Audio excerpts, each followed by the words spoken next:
Hello? Did you know that this is exciting because the working title for this one was Friday the 13th. Was it? I was looking through the trivia and I was like, oh, it was Friday the 13th was the working title. That's amazing. 1940. You know, considering that it's 1940 and that it's just right after the monsters, that, I mean, Bela Lugosi, like not more than, what, a year before, was in Dracula, and we got Frankenstein in there too, you know? I know, and this is a gangster horror movie. I don't think I've ever seen a gangster horror movie. So, you know, that's really funny. I happen to be making one right now. Oh, cool. Well, this is about a guy named Dr. Sovak, and he transplants the brain. He transplants the brain of a gangster into his Okay, I'm trying to read this. Here, we try again. Okay. Work it. Dr. Sovak transplants the brain of a gangster into his professor friend's body to save his life, but there's a side effect that causes an interesting split personality. Which I think I have that problem. Yeah, you know, is your body evil or is the brain evil? That's the question. Depends on the day. Yeah, it really does. It really does, you know. Yeah, you know, it's funny. It is such a well-worn conceit at this point.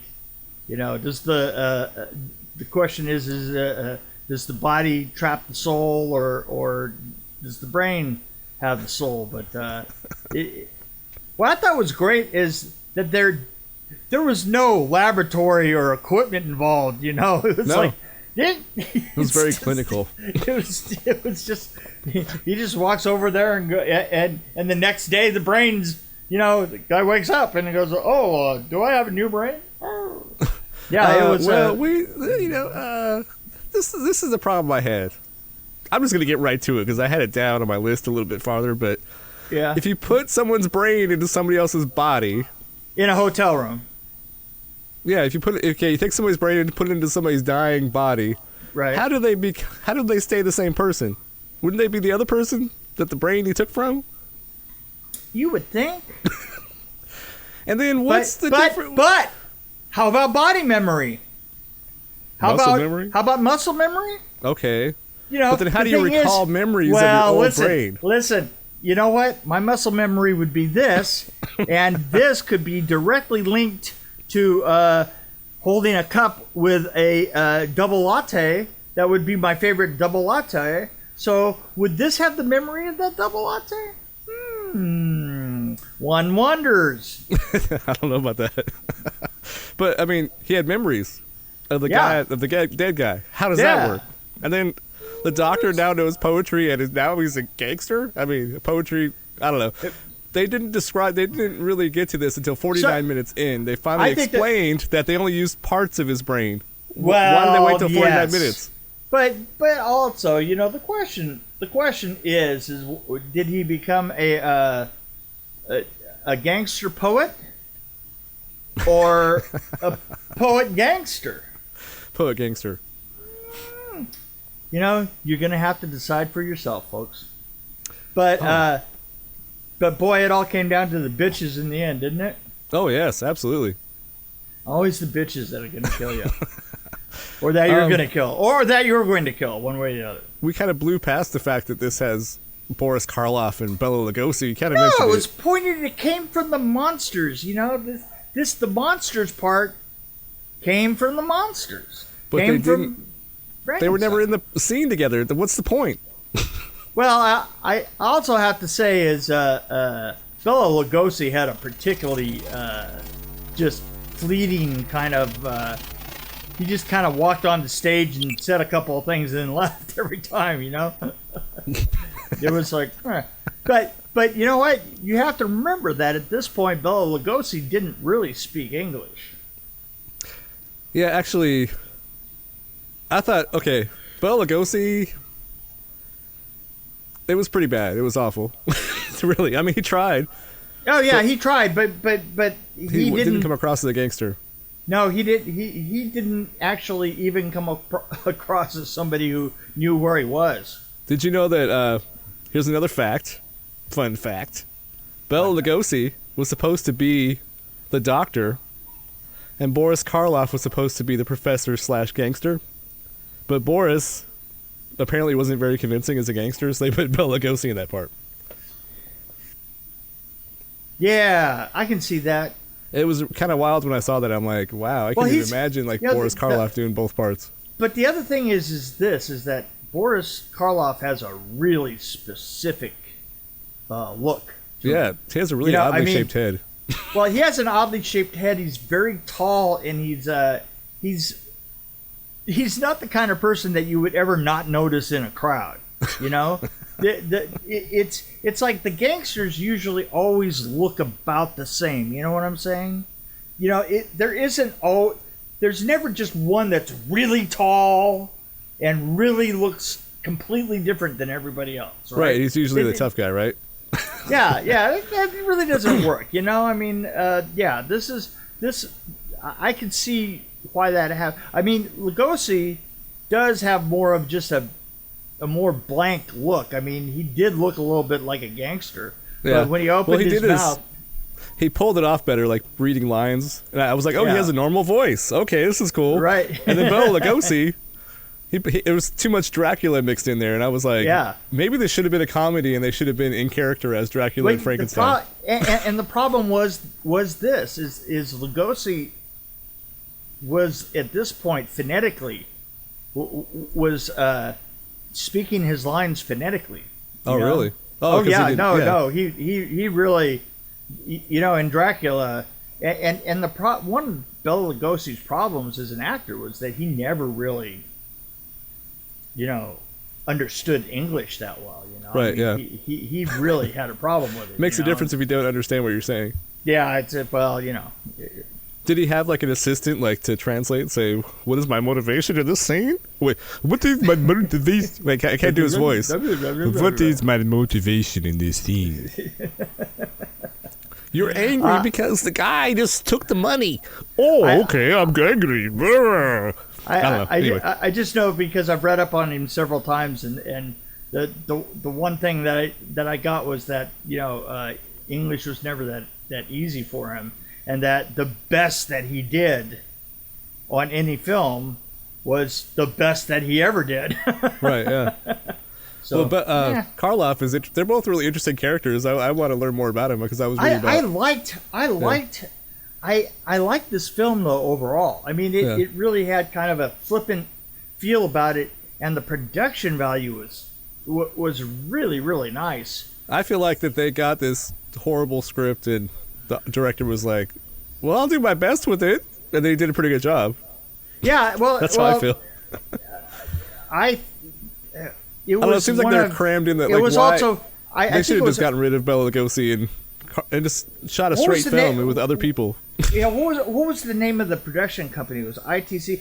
It was one of International, or one of Universal's sub films, right?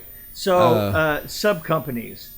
So I just noticed because I watch a lot of 40s films that it was of really high quality. It wasn't like a really they used to call it Poverty Row. It wasn't a Poverty Row film, you know. Yeah. Well, it had a kind of B horror film to it. Yeah, B horror film. Yeah. But the B horror films are still really well made. You know? Yeah. No, this was well done. I thought it was actually pretty well done. But I have to point out that the director of this, he actually went on to direct Abbott and Costello movies. So I was looking at his resume. Oh, and wow. Guess what else? Absolutely. No, I can absolutely see that because it you know, there were definitely rings in there of Abbott and Costello Meet Frankenstein. I wish this was a comedy. I think I would have really enjoyed this as a comedy. Oh, yeah. I want to have Boris at least once go somewhere. No, the director, actually, I wanted to point out to you because we talked about this I don't know if it was the last episode, but it was recently we talked about one of our favorite movies, and Arthur Lubin directed it, The Incredible Mr. Limpet. Oh, really? Oh, I was shocked to see that. I'm like, oh, wow. Oh, wow. What did you think of the sign in prison that said prisoners... It was said stay out prisoners or something. I'm like, why would prisoners be roaming around to put up a sign that says keep out? Oh, well, that's... Maybe I read it wrong. Keep out prisoners, or was it keep out prisoners? It just comes down to, like, it's interpretive, you know? I thought the security was really loose in this prison. I mean, the guy just walks up to the guy. I'm on my way to get executed. Wow. I'm like, I'm going to saunter over to this guy and have a conversation and hand him a book. The film in the background is the woman's head that... the woman's head, this talking head... Yeah, the brain that wouldn't die. The brain that wouldn't die? Oh, yeah. That movie right there honestly has one of the cheesiest accidents in it, you know, car accidents you've ever seen. It was like, I can do it as well as they did. Didn't we do that? We reviewed that, I think. We did, remember? Yeah. The episode that Kurt is referring to is episode 219. And that is the brain that wouldn't die. Again, that's Dream Warrior Review, episode 219, the dream that would not die. It was horrible. Yeah, no. And then all of a sudden, all you see is the side of a door. And they were just showing it. The side of a door where they broke the window out. And he reaches around through it. And he pulls the head off. That was, you know, obviously just sitting on the other side. You know, there, he's got the head now. You know, it was like all you needed for the whole accident scene was a door and a window in it. And they were probably going, "Hey, don't break that window twice. We can't afford it. We've only got one replacement window." Right, exactly. We have a new sponsor, Brown Space Films. One of my favorite companies is sponsoring our podcast. I mean, how lucky can we be? They have movies like Mythos, Torment, Measure, to name a couple. Oh, and of course, I can't forget my favorite, Friday the 13th, Vengeance. They have a new film they're working on, a Star Trek film, Warrior's Death.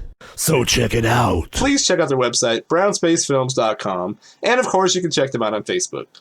So I like the transformation too in this one. It's like, I mean, obviously we're talking about Jekyll and Hyde kind of thing, but yeah, it wasn't much. The only difference is he doesn't have glasses on and his hair is greased back. And I'm like, where did he get the hair grease? And how did he get the glasses on or off? There's no, just the glasses got absorbed into the head or something. I don't know what happened there. Wow, yeah, I like this. I like to see where he was just like, he shows up like this. The scene where he just... I tend to do that before I go out on a town. You mean it was the same actor? Actually, that guy did a great job, I thought. In fact, I liked him. Out of all the people in the whole thing, I thought he did the best job. Yeah, I thought he did. I thought he particularly did a good job when he was the timid... What, you mean... What, me? What was that guy's name? Stanley something. I wanted to ask you something, too. How is it that he got caught in the end? How did because it was self-defense, right? I mean, as far as she knew, it was self-defense, right? When he shot him, and then at the end, Boris Karloff's getting the electric chamber. Yeah, he's getting the electric gas hanging. It wasn't explained. Yeah, well, why would you wait 49 minutes to explain that you only took part of the brain? I mean, I was like hung up on that. I'm like, okay, suddenly he remembers his old person, but he has a new brain. What's going on here? I'm so confused. And then the transformation was so lame. Hey. Look, what, you a purist or something? Come on. But Stanley Ridges, I just looked him up, did a great job as Professor Kinsley and Red Canyon the Gangster. Well, I wouldn't have known that they were the same. Almost as good as Jerry Lewis in Nutty Professor. I knew I'd get that reaction from you. There you go. Yeah, but no, I think this was actually pretty good. I just, oh, and how would you know where the money is? Or wouldn't you just know where it is if you have, I mean, you have all these memories of this hot lady that sings music and stuff. Wouldn't you remember the music? Oh, it's hidden under the oak tree over there on the 3 blocks over there. I don't know. Well, there was too much left out. What can I say? Like, nobody read the script. It was like, let's just shoot this. I don't know what this is. Let's just shoot it. Who cares? And then they didn't check anything. There was nobody checking like, hey. You're putting a crimp in my buzz here. I'm sorry, man. I just kind of liked it. I kind of liked it. That's how I would describe it. I kind of liked it. I found it mildly entertaining with a really boring script. A good performance by Stanley. In fact, I would say Stanley got a really great performance, actually, and it was really pointless to have Bela Lugosi and what's the other guy's name? Boris Karloff in the film. Like, they weren't even in the film together. They should have at least had a fight scene. What the heck? I like Boris. I like Boris Karloff. I really No, I thought did, he did pretty good, but it could have been anybody. He was a hidden. He didn't bring anything to the table. What did he bring to the table besides his ugly face? Wow. And Bela Lugosi, he didn't even bring his suave ladies man kind of way of like, hey ladies, how are you? Suck my blood. Or I'm gonna suck your blood. So anyway, I thought it was almost marginal. It was almost marginal. I would give it a solid 2.9. You're not going to go there. You're not going to go with me to 2.9. No, I'm like at a 2.2 or something. It's kind of like really? A little bit below average for me. I don't think it was below average. Without Stanley in it, without Stanley Ridges, this would be like a 1.5 for me probably. I'm going to think that they spent at least $100 on materials.